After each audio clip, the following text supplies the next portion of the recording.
Hey everybody, Shoebox Legends here. Thanks for joining me for another episode today. I'm going to do my best to keep this one brief. I've had some kind of long-winded, wordy episodes recently, but this is going to be a relatively quick one. We're just going to look at two envelopes, or the contents of two envelopes that showed up in recent days.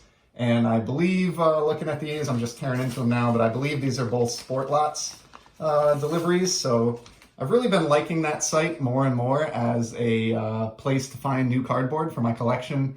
I've talked about this before. There's a little bit of a risk just because you don't get a photograph of the majority of the cards. So you are buying these sight unseen oftentimes, but you can base your purchases on seller feedback. And in my experience, I've found that the savings and the deals that can be found kind of outweigh the risk of not seeing the card before you buy it. So I am willing to roll the dice with the right sellers and at the right price points to get some cards blind in the mailbox.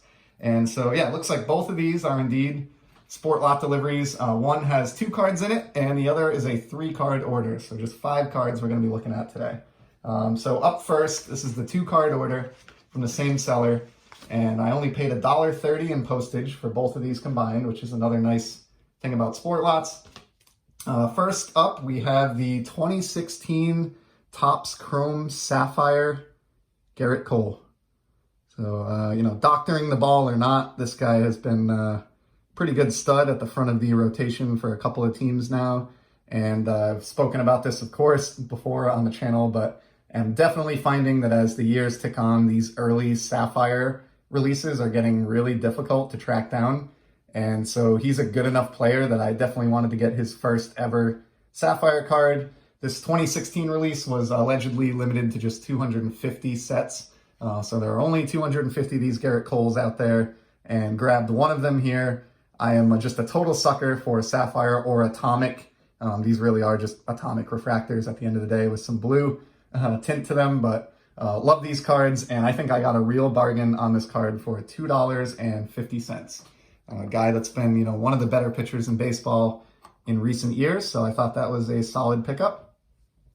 And from the same seller, the other card that I grabbed in this order cost twice as much as the Cole. This was a $5 card, but I think this is a pretty good deal for $5.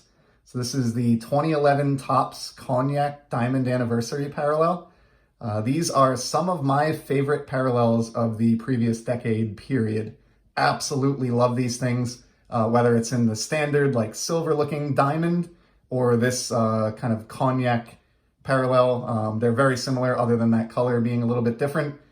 Did not have the Pujols, and as one of the best players of his generation, wanted to scoop up this parallel while it was still relatively affordable. I think when he hangs up the spikes, and then of course a few years after that gets inducted, some of these, not every day or a little bit tougher to find parallels from his playing career may get even more difficult. And so based on that, decided to grab this Cognac now before that got any tougher than it already is.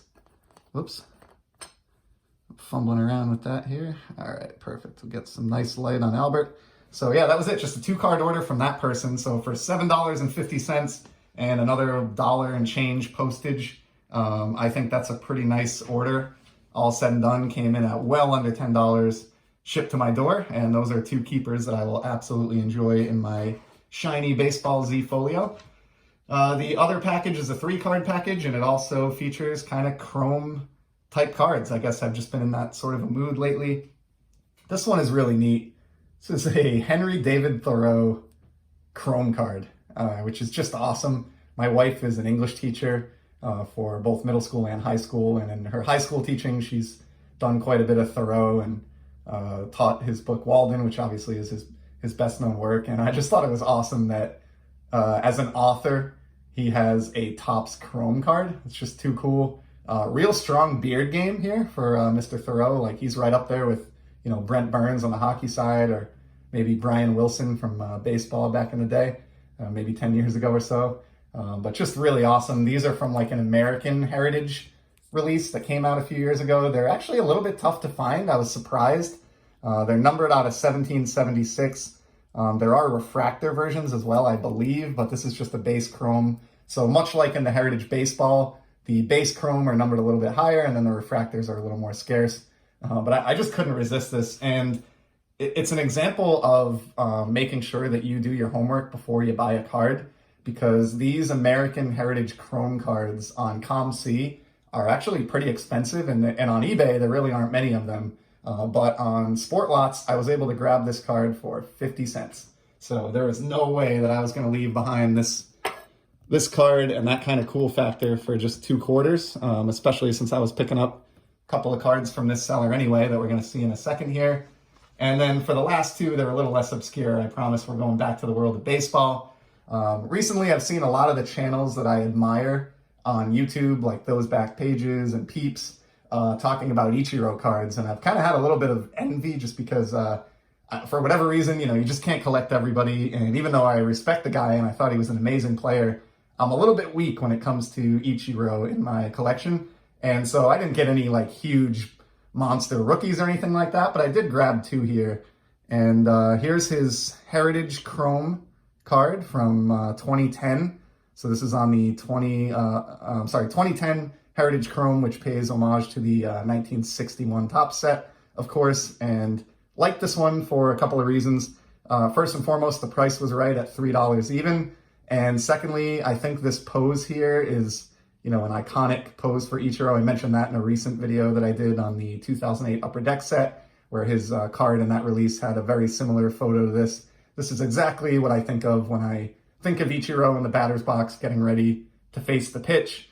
And I've sort of gotten re-hooked on these thanks to Peeps over at Peeps Wax Packs. He's done some great episodes where he gets into these Chrome Heritage cards, and I used to like them back in the day and had a bunch and kind of fell away from them over the years, but have been re-inspired by some of Peeps' work over there. And as you can see, this is appropriately serial numbered to 1961.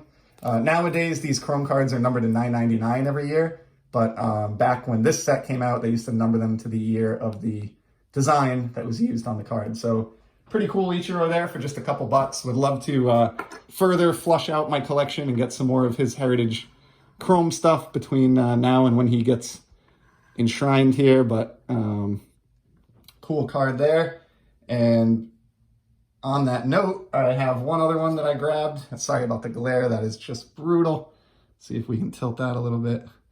The last card that I got is also an Ichiro, and it's in that same vein of working on his Heritage stuff. This is a 2008 Topps Heritage Chrome, and as you can tell with the light kind of dancing brilliantly off this one, this is indeed a refractor. So of everything we looked at today, I ponied up for this card the most. This cost $8.50, but very, very happy with the condition here, especially the fact that it arrived in a PWE from across the country. It did very, very well. It's a nice mint shape, no print lines or other issues, and as you can see, this thing just absolutely glows. I'm a total fan of the 59 release. I'm sort of slow building a set of that over the years, and when I saw this one available at a price point that was less than $10, decided to make a somewhat substantial, nothing crazy, but a decent addition to my very limited collection of Mr. Suzuki. So that is the final card that I had for today. Hope you enjoyed this quintet and appreciate you stopping by. Just an example of why I love Sportlots so much.